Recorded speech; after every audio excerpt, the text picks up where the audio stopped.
Bonjour et bienvenue dans le deuxième épisode du podcast État de femme. La série actuelle porte sur la relation que les femmes entretiennent avec leur travail.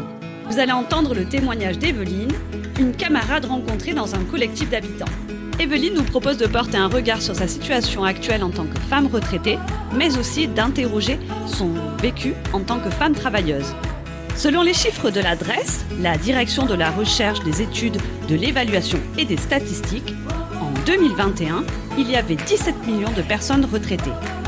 L'âge moyen de départ à la retraite des femmes était de 63 ans, alors que pour les hommes, elle était de 62,2 mois.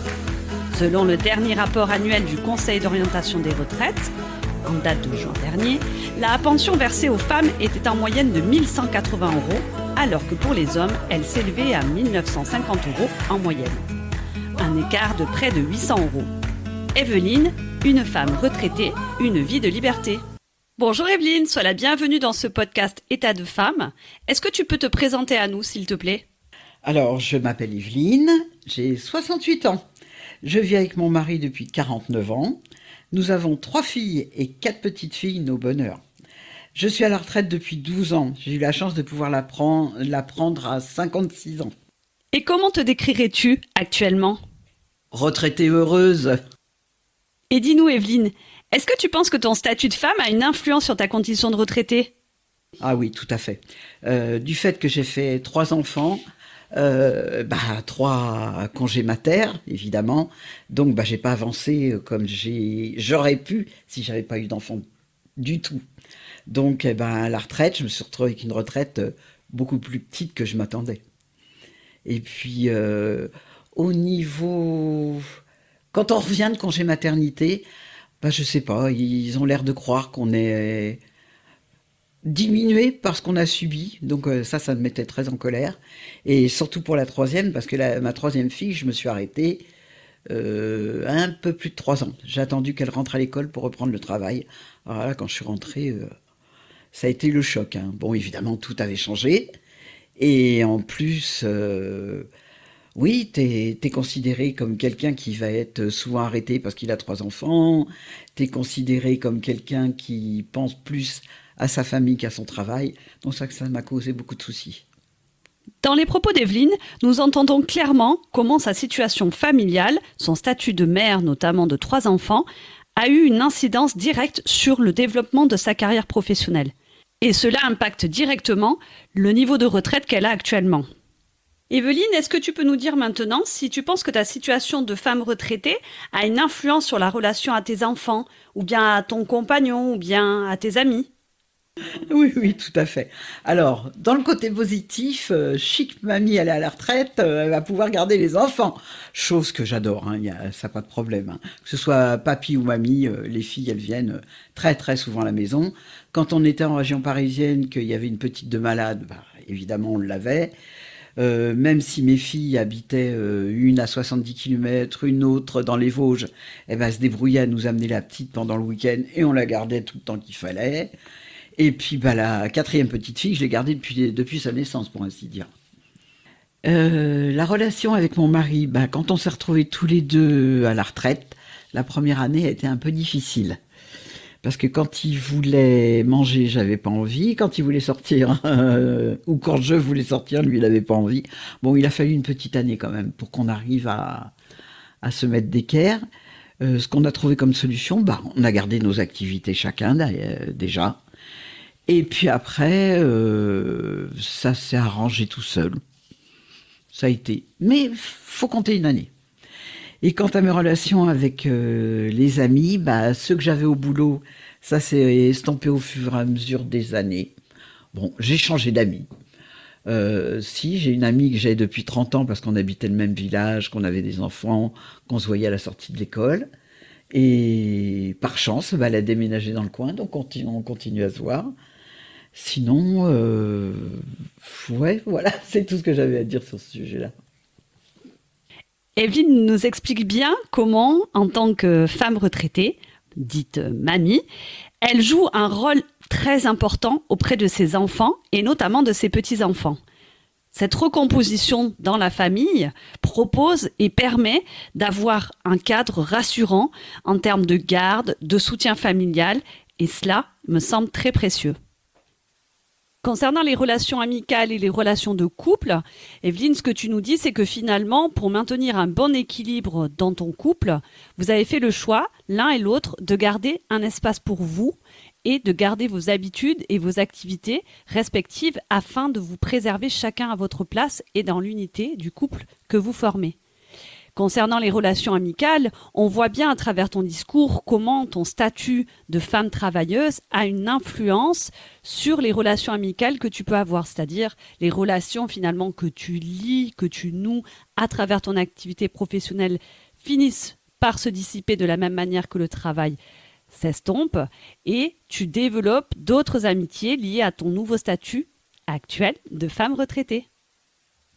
Dis-nous, Evelyne, est-ce que dans tes expériences professionnelles, il y a eu des moments au cours desquels tu as senti que c'était plus facile ou plus difficile d'être une femme ? Alors, dans le plus facile, mon dernier poste que j'ai tenu pendant 4 ans environ, c'était plus facile parce que je travaillais en RH, relations humaines, et j'avais la chance de m'occuper de beaucoup de stagiaires, filles ou garçons.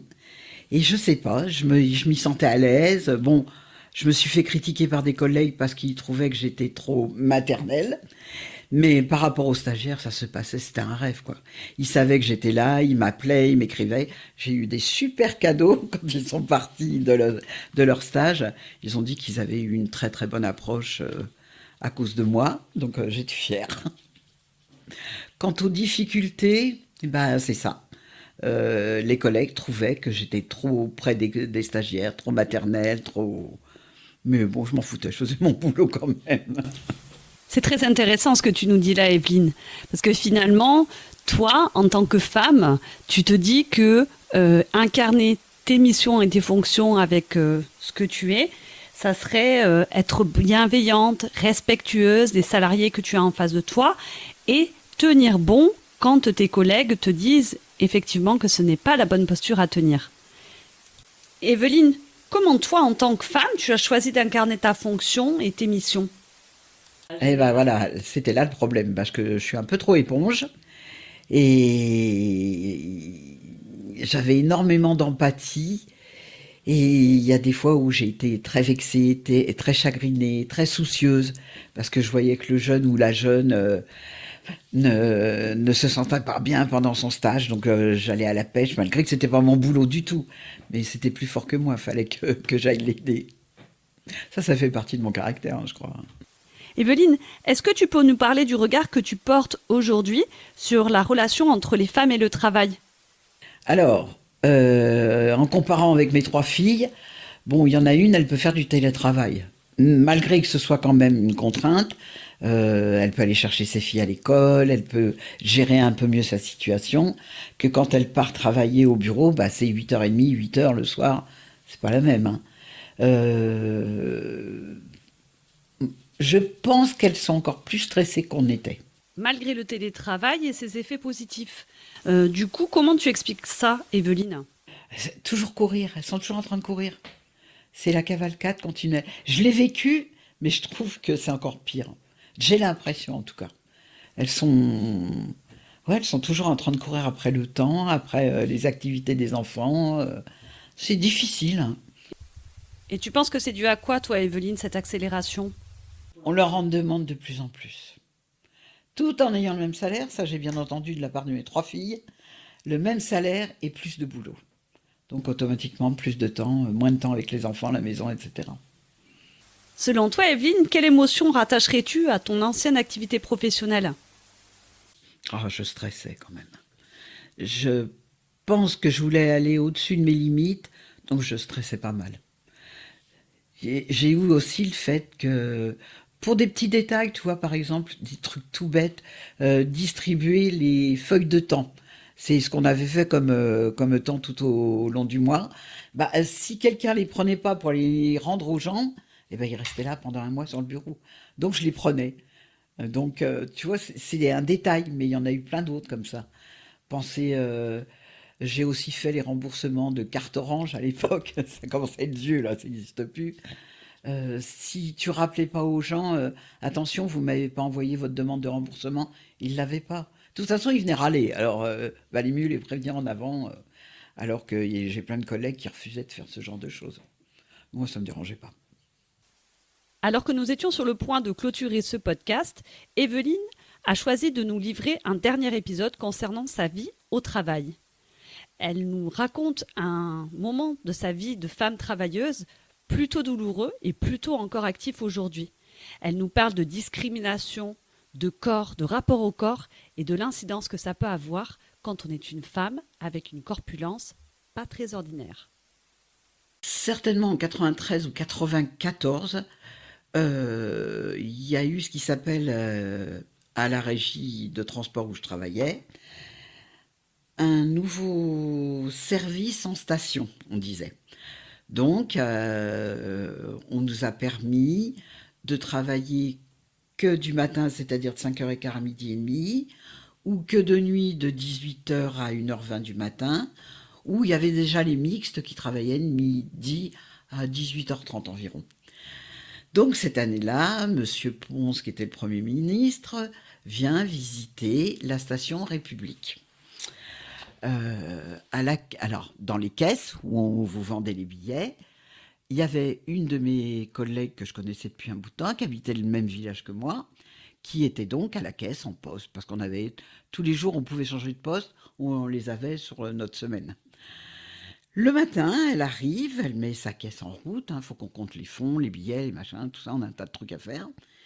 Et à 7h30, 8h, on vient la voir en lui disant faut que tu changes de poste parce que va y avoir des visites, tu fermes ta caisse et on va te mettre ailleurs. Sur le coup, étonnée, Brigitte, elle se dit ah bon, elle percute pas. Elle range sa caisse, ses billets, on fait notre caisse, on la compte et puis on la met au coffre. Et elle s'en va boire un café, comme on lui a dit, va boire un café. Bon, elle revient après le café, pensant soit reprendre son poste, soit se retrouver à faire quelque chose. Elle n'a toujours pas compris. Et c'est là qu'elle voit à la caisse une jolie blonde, Yolande, une de nos collègues, évidemment. Nous, on avait dans la quarantaine. Yolande avait 25 ans, blonde, belle, jolie, bien fringuée, enfin bref, malgré l'uniforme. Et là, Brigitte va poser la question au chef en disant « Mais pourquoi tu m'as retiré de la caisse ?»« Ah faut bien qu'il y ait quelqu'un qui présente mieux. » Elle a pris un coup sur la tête, évidemment. Elle n'a pas percuté tout de suite. Elle a dit au chef « Je rentre chez moi ». L'autre, il lui a rien dit. Et elle est rentrée. Et elle m'appelle pour me raconter tout ça. Bon. Je faisais déjà partie d'un syndicat. J'appelle la copine du syndicat, on en discute. Elle va se rendre sur place pour voir ce qui s'était passé. Elle a eu l'explication claire et nette. Il fallait bien quelqu'un de joli à la caisse. Évidemment, notre sang n'a fait qu'un tour. Le lendemain matin, à la prise de service, on a débarqué à 4 filles de la CGT bien enrobées et on lui a montré qu'on n'était pas contente du tout. C'est vraiment un des moments du syndicat où j'ai le plus rigolé, oui et non. Mais bon, on a bien compris on leur a fait comprendre plutôt que c'est pas parce qu'on est grosse, qu'on est idiote ou moche. Ils n'avaient pas à faire ça. Parce que Monsieur le Premier ministre venait, il fallait une poupée Barbie à la caisse. Donc évidemment, la collègue a été... On lui a donné 3 jours de congé parce qu'elle était choquée, pas sur le coup, mais après elle a réalisé que c'était à cause de ça. Bon, ça a été ni la première fois ni la dernière fois que c'est arrivé, mais à ce moment-là, on a quand même marqué le coup et on a fait des tracts, des manifs, etc. On voulait que ça change parce que c'était pas la première fois. C'est comme on refusait certaines, justement, cette collègue qui voulait conduire des bus. Ils ont refusé à cause de son obésité. Et c'est pareil, on avait remanifesté, les choses se sont arrangées, mais il a quand même fallu bouger pour que ce genre de choses n'arrive plus. Evelyne nous livre un témoignage très émouvant concernant une de ses collègues et la discrimination dont elle a fait l'objet. Et elle a choisi de nous partager aussi un épisode qui la touche à elle personnellement. Elle parle de grossophobie. J'ai été maltraitée à cause de ça aussi dans les bureaux. Plusieurs collègues, garçons et hommes et femmes, m'ont dit: «Ah oui, bah toi, on a toujours l'impression que tu somnoles, avec ton obésité, c'est normal». Autant vous dire que j'ai décollé du bureau, que ça a chauffé 5 minutes. Je n'arrive pas à comprendre cette horreur. Il y en a certaines qui le font pas exprès d'être grosses, hein. C'est soit les hormones qui déconnent et tout. Bon, moi, je suis épicurienne, j'aime tout. Oui, je suis ronde, et alors je l'assume complètement. Ça m'a jamais empêché de vivre, ça m'a jamais empêché d'être tonique. Donc, dès que j'entends parler de ce genre de sujet, je réagis. Voilà. Evelyne, est-ce que tu peux nous dire si les hommes, les collègues hommes autour de toi, étaient touchés par les mêmes choses, c'est-à-dire la discrimination envers leur corps? Non. Je n'ai jamais entendu, et pourtant j'écoutais bien, je t'assure, justement, je n'ai jamais entendu un de mes collègues qui était enrobé, comme dirait Obélix, se plaindre de ce genre de détails. C'était vraiment nous les femmes qui étions touchées. J'espère que vous aurez apprécié le témoignage d'Evelyne autant que moi. Quand j'entends son récit, je me dis qu'on a encore plein de combats à mener tous ensemble, collectivement, hommes et femmes, pour défendre les droits des femmes. Je me dis aussi que la question des discriminations par les corps des femmes est juste insupportable et que là aussi, nous devons ensemble, collectivement toujours, défendre l'idée qu'une femme ne peut pas être jugée sur son corps. Et comme j'ai coutume de le dire, agissons ensemble, en conscience, pour faire bouger les choses. Si cet épisode vous a plu, n'hésitez pas à vous abonner à ma chaîne YouTube dont vous trouverez les coordonnées sur cette vidéo. Vous trouverez également les autres podcasts que j'ai produits. Et vous pouvez également me suivre sur ma page Facebook En Conscience. À bientôt pour de nouveaux témoignages pour État de Femme.